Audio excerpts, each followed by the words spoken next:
Michael Ono has been a poultry farmer for 25 years. Every day he visits the hen house to check that his chickens are healthy and are well fed. He's been eating well. His crop is full. In a week, these free-range Chalon chickens will be on the market. These are 74-day-old chickens in their final growth phase, so we give them food with a lot of cereals, wheat, corn, possibly triticale, and also proteins from soybeans, rapeseed, and sunflowers, among others. Soybeans are cheap, and what's more, they are rich in protein. The bird needs it for its growth, with volumes of protein that hover between 15 and 20%. In their final phase, their food has less soy, but it's still important to have some for the growth of the animal. The soy that Michael Ono feeds his animals is 100% organic, but not 100% French.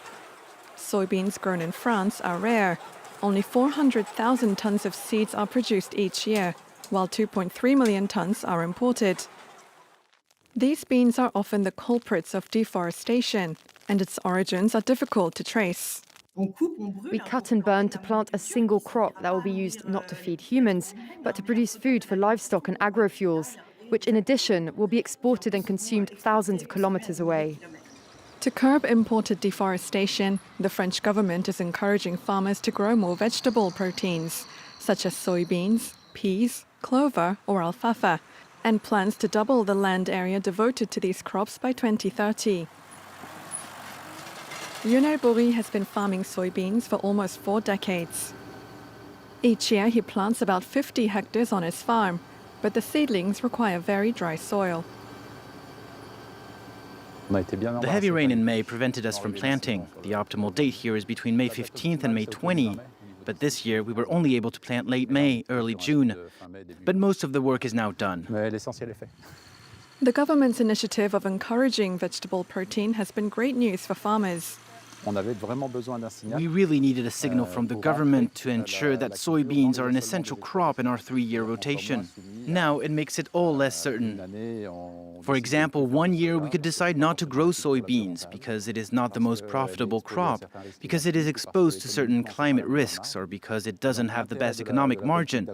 Therefore, the point of the support plan is to secure that soybeans are a part of the crop rotation. Crop rotation is the practice of alternating different crops on the same plot of land every year in order to preserve soil fertility. And from an agronomic point of view, soybeans are highly valuable. Soybean is a legume, meaning it's a plant that will fix atmospheric nitrogen. So in terms of fertilization, it's a plant that is very economical. It also gives back to the soil the nitrogen for the following crops, meaning we don't need to buy or produce it. It's an excellent precedent for the crops to follow.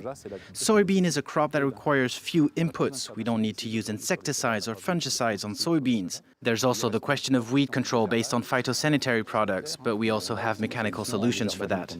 Support for farmers means support for the entire agro-sector. Soy is processed in a factory like this one, where the seed is crushed to extract oil on one hand and the oil cake on the other. It's this oil cake that is used in animal feed.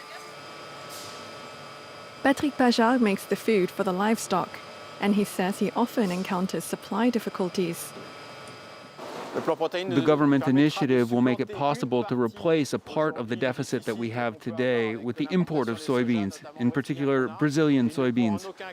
But it won't be able to avoid imports from third countries, considering the quantities we need, as well as the surface area which would be necessary to grow our own crops in France.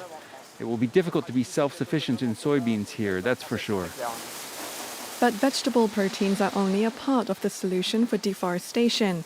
Véronique Andrieux says legislation on imports must also be tightened.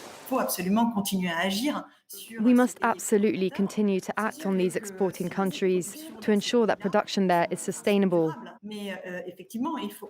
But we must also improve France's protein autonomy and move towards less consumption and less production of animal proteins, full stop. The government's stated objective of food sovereignty remains a major challenge. Today, 43% of poultry consumed in France are imported.